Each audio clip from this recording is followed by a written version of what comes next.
The morning started quietly, just like any other on my ranch.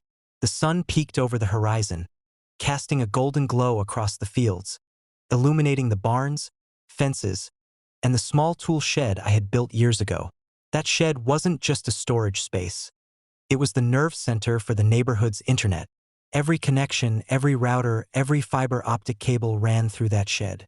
I had ensured it was secure, but apparently, that security didn't matter to HOA Karen.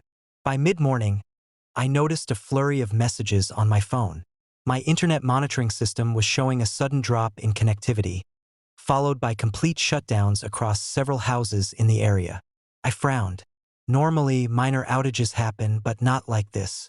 A quick check of the surveillance cameras revealed the culprit, Karen.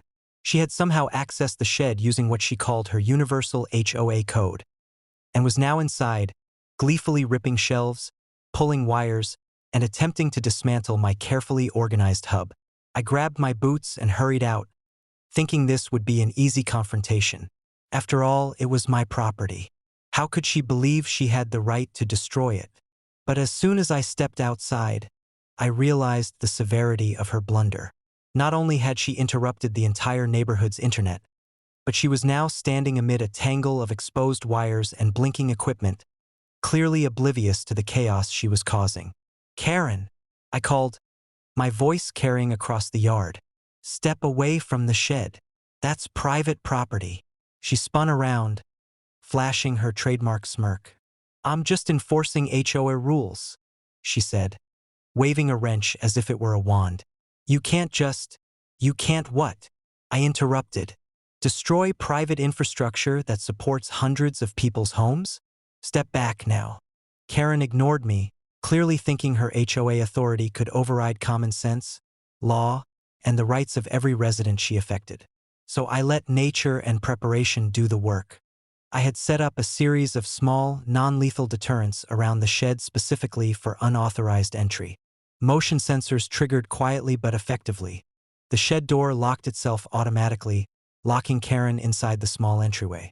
Panic registered on her face as she tried to force the door open. Meanwhile, I activated the security cameras with integrated alarms. A gentle but insistent audio alert reminded her, "This property is private. You are trespassing. Leave immediately." I watched as she fumbled with the lock, realizing too late that she had underestimated the scale of the security measures. The neighborhood, meanwhile, was already on the phone with me, curious why their internet had gone down. I calmly explained the situation, then activated remote systems to restore connectivity, leaving Karen trapped in her own panic for a few minutes longer. By the time she managed to pry herself free, a small crowd had gathered outside the shed. Neighbors were laughing and filming her retreat, the irony of her failed enforcement not lost on anyone. Karen's expression went from defiant to red-faced fury. She muttered something about filing a complaint, calling the cops, and even a lawsuit, but nobody was listening. The internet was back online, my equipment was intact, and the moral victory was complete. By the end of the day, Karen's HOA colleagues were calling, apologizing for her antics, trying to smooth over the humiliation. I ignored the calls, letting the story circulate naturally. The incident became the talk of the neighborhood. HOA Karen destroyed toolshed, cut off internet, rancher restores order. The lesson was clear. Her authority had limits, and on my property, those limits were absolute. The shed remained intact, my equipment secure, and Karen had learned, once again, that the only rules that mattered were mine.